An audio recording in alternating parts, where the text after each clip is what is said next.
Hello everyone, welcome back to Sangharsh IQ। तो कैसे हैं आप सब लोग?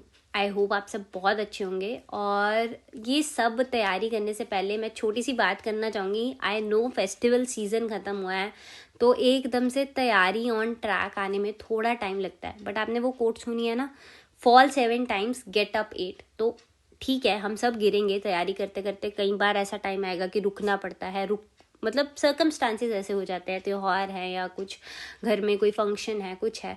बट आपको फिर से वापस उठना है, अपनी लड़ाई लड़नी है। आपकी जो सबसे बड़ी लड़ाई है वो आपके अपने एक्सक्यूज़ेस से है, जो आप पढ़ाई ना करने के लिए खुद को बनाते हैं।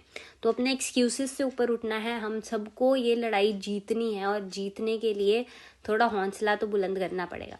ठीक है, तो चलो अब विदाउट वेस्टिंग एनी टाइम इसी हौसले बुलंद से हम ये आज की जो वीडियो प्रेसिडेंट ऑफ इंडिया के रिगार्डिंग है इसे स्टार्ट करते हैं।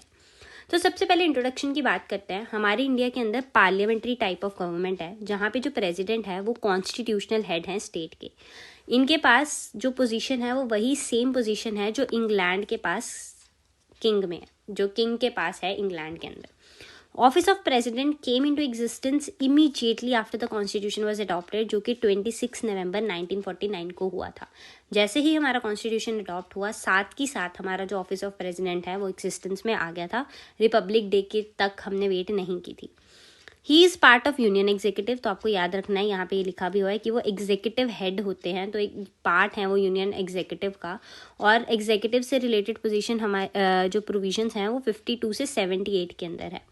जो हमारा पार्ट 5 है वो प्रेसिडेंट से डील करता है, आर्टिकल 52 से लेके 62 तक। हमारे इंडिया के सारी जो भी एग्जीक्यूटिव पावर्स हैं यूनियन की, वो उनके अंदर वेस्ट की जाती हैं।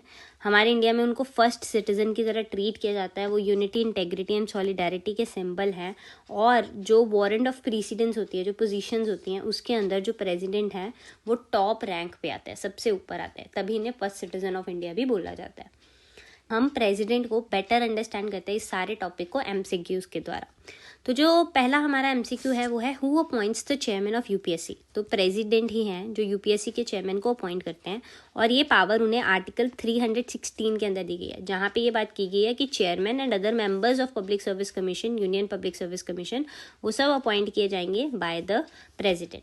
Next is which article of Indian constitution says that there shall be a president of India. तो कौन सा आर्टिकल बात करता है? आर्टिकल 52 ये बात करता है कि एक प्रेसिडेंट होंगे इंडिया के।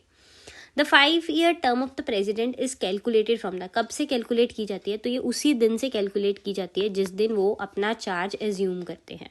ठीक है, which of the following is not a part of union executive. तो आपको समझना है, प्रेसिडेंट भी पार्ट है, वाइस प्रेसिडेंट भी पार्ट है, एंड अटॉर्नी जनरल भी पार्ट है। बट जो चेयरपर्सन है यूनियन पब्लिक कमीशन के, ये पार्ट नहीं होते यूनियन एग्जीक्यूटिव के। ये अलग से बॉडीज हैं, पर ये एग्जीक्यूटिव का पार्ट नहीं है। The governor of state is appointed by the president on the advice of. आपको पता होना चाहिए कि ये प्राइम मिनिस्टर की एडवाइस पे ये किया जाता है। देखो, जो गवर्नर होते हैं वो स्टेट और सेंटर के बीच में एक लिंक पिन का काम करते हैं। तो ये जो लिंक है वो जनरली सेंटर की मर्जी का होना चाहिए, ताकि जो है वो मतलब एक तरह से आई रख पाए। तो इसलिए जो प्राइम मिनिस्टर्स आते हैं वही एडवाइस करते हैं प्रेसिडेंट को, और इनफैक्ट ये जो प्लेजर ऑफ प्रेसिडेंट पे ही सर्व करते हैं। आगे इसके रिलेटेड क्वेश्चन भी आएगा। तो प्राइम मिनिस्टर चेंज होने पे हम बहुत बार देखते हैं कि गवर्नर्स भी चेंज हो जाते हैं स्टेट के अंदर, गवर्नमेंट के चेंज होने पर। तो चलो, next question is president gives his resignation to. तो जो प्रेसिडेंट है वो अपना रेजिग्नेशन वाइस प्रेसिडेंट को देते हैं, एंड वाइस प्रेसिडेंट अपना रेजिग्नेशन प्रेसिडेंट को देते हैं। तो ये आर्टिकल 56 के अंदर ये क्लियर है कि प्रेसिडेंट की टर्म 5 year होगी, और तब से जब वो ऑफिस में एंटर करते हैं। ठीक है, next, for what period does the vice president of India holds office. तो कितने टाइम के लिए होल्ड करते हैं वो? वाइस प्रेसिडेंट की बात है तो 5 years।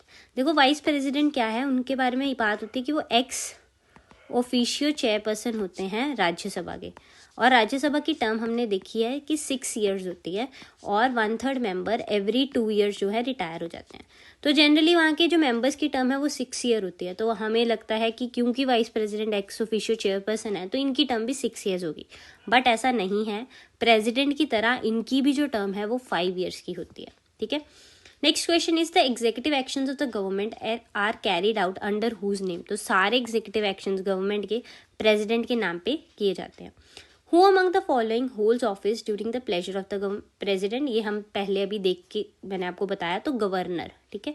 तो एक्चुअल में ये जो प्लेजर है वो प्राइम मिनिस्टर की बात करी गई है, not president. Next question is which of the following is not true regarding the payment of emoluments of the president. तो इसमें से क्या गलत है, तो वो ये है कि कंटिजेंसी फंड पे चार्ज नहीं होता। ये जो चार्ज बनाया जाता है वो कंसोलिडेटेड फंड ऑफ इंडिया पे बनाया जाता है। कंटिजेंसी फंड ऑफ इंडिया का पर्पस कुछ और होता है। तो आप मुझे कमेंट्स में बताएंगे कि कंटिजेंसी फंड ऑफ इंडिया का क्या पर्पस होता है। आगे इस सब के रिलेटेड वीडियोज आएंगे, ये सब आपको बहुत अच्छे से क्लियर हो जाएगा। बट अभी देखते हैं कि आप में से कौन है जो ये टॉपिक्स थोड़ा बहुत पढ़ चुके हैं। Who appoints the prime minister of India. तो कौन अपॉइंट करता है प्राइम मिनिस्टर? प्रेसिडेंट अपॉइंट करता है, ठीक है। आर्टिकल 75 बोलता है कि प्राइम मिनिस्टर को जो है प्रेसिडेंट अपॉइंट करेंगे और बाकी के सारे मिनिस्टर्स जो हैं प्रेसिडेंट अपॉइंट करेंगे on the advice of prime minister, okay. Minimum age क्या है रिक्वायर्ड प्रेसिडेंट के लिए? तो 35 ईयर्स, ये तो फैक्ट है, आपको याद रखना है। जो चीफ मिनिस्टर होते हैं यूनियन टेरिटरी के, जहाँ पे लेजिस्लेटिव असेंबली होती है, तो वहाँ पे भी जो चीफ मिनिस्टर्स हैं वो प्रेसिडेंट के द्वारा अपॉइंट किए जाते हैं। When a president uses discretion in appointing the prime minister, तो ये सिर्फ उस केस के अंदर होता है जब किसी भी पार्टी को क्लियर मेजोरिटी नहीं मिलती। अदरवाइज क्या होता है, लोकसभा के अंदर हमेशा जो लीडर होते हैं मेजोरिटी पार्टी के, उन्हें ही बनाया जाता है प्राइम मिनिस्टर। बट अगर किसी के पास भी क्लियर मेजोरिटी नहीं है तो प्रेसिडेंट अपनी डिस्क्रिशन यूज़ करके किसी को भी बना सकते हैं और उन्हें कुछ टाइम दे सकते हैं अपनी मेजोरिटी प्रूव करने के लिए। How many times the president of India can seek re election to his post. तो कितनी बार जो प्रेसिडेंट है वो री इलेक्ट होकर आ सकते हैं? तो any number of times. US के अंदर क्या होता है कि जो प्रेसिडेंट है वो 4 ईयर के लिए बनता है और सिर्फ 2 बार टर्म रिपीट कर सकता है। जैसे ओबामा आए थे, वो सिर्फ 2 बार कंसेक्यूटिवली वो बने, उसके बाद थर्ड टाइम वो री इलेक्शन में खड़े नहीं हो सकते। बट इंडिया के अंदर ऐसा कोई सिनेरियो नहीं है। एनी नंबर ऑफ टाइम्स जो प्रेसिडेंट है वो इलेक्शन में खड़े हो सकते हैं। Next is which of the following can be classified as discretionary power held by the president. तो देखो बी अभी हम पीछे देख के आए। दूसरा इनडेफिनेटली डिलेइंग अ बिल, तो इसको भी जो प्रेसिडेंट है डिस्क्रिशनरी पावर की तरह यूज कर, मतलब ये भी उनकी एक डिस्क्रिशनरी पावर है। तो बोथ ए एंड बी जो है इसका आंसर हो जाएंगे। Next question is which of the following does not participate in the election of president. तो आपको याद रखना है कि जो मेंबर्स ऑफ लेजिस्लेटिव काउंसिल होते हैं वो पार्टिसिपेट नहीं करते। अदरवाइज इलेक्टेड मेंबर्स दोनों हाउसेस के, पार्लियामेंट के, इलेक्टेड मेंबर्स लेजिस्लेटिव असेंबली के, elected members legislative assembly of union territories of Delhi and Puducherry, ये भी जो है पार्टिसिपेट करते हैं। नेक्स्ट क्वेश्चन इज, ये वही चीज़ को एक्सप्लेन किया गया। All doubts and disputes in connection with election of president are decided by Supreme Court, ठीक है। तो इसका आंसर सुप्रीम कोर्ट है। तो ये आर्टिकल 71 के अंदर मेंशन्ड है। प्रेसिडेंट और वाइस प्रेसिडेंट के इलेक्शन से रिलेटेड सारे डिस्प्यूट जो है वो सुप्रीम कोर्ट हैंडल करेगी। Next is which of the following is not a requisite qualification for election of president. तो इनमें से क्या नहीं है? तो यहाँ पे है he should be qualified for election as a member of Rajya Sabha. तो ये कोई भी रेक्विजिट नहीं है qualification for election of president के अंदर। Which one of the following vetoes is not vested in Indian president. तो इसके अंदर जो है क्वालिफाइड वीटो नहीं है प्रेजेंट। इसमें क्या होता है, क्वालिफाइड वीटो के अंदर जो प्रेसिडेंट है वो लेजिस्लेचर के डिसीजन को ओवर राइड कर सकते हैं। बट इंडिया के अंदर क्वालिफाइड वीटो नहीं है। यहाँ पे मतलब बेसिकली क्या होता है कि अगर फॉर एग्जांपल एक बार बिल पास हो गया और प्रेसिडेंट ने उसे रिजेक्ट कर दिया या वापस भेज दिया, तो जब वो दूसरी बार अगर ज़्यादा मेजोरिटी से सेम बिल पास होके आ जाए तो उसको क्वालिफाइड वीटो बोलते थे। बट इंडिया के केस में ऐसा कुछ सिनेरियो नहीं होता। Next is which of the following articles gives power to the president to promulgate ordinances. तो ऑर्डिनेंसेस की पावर आर्टिकल 123 के अंदर है, आपको याद रखना है। Which of the following articles give power to the president to grant pardons. तो पार्डन क्या मतलब, माफ करने की, जो माफी देने की वो है।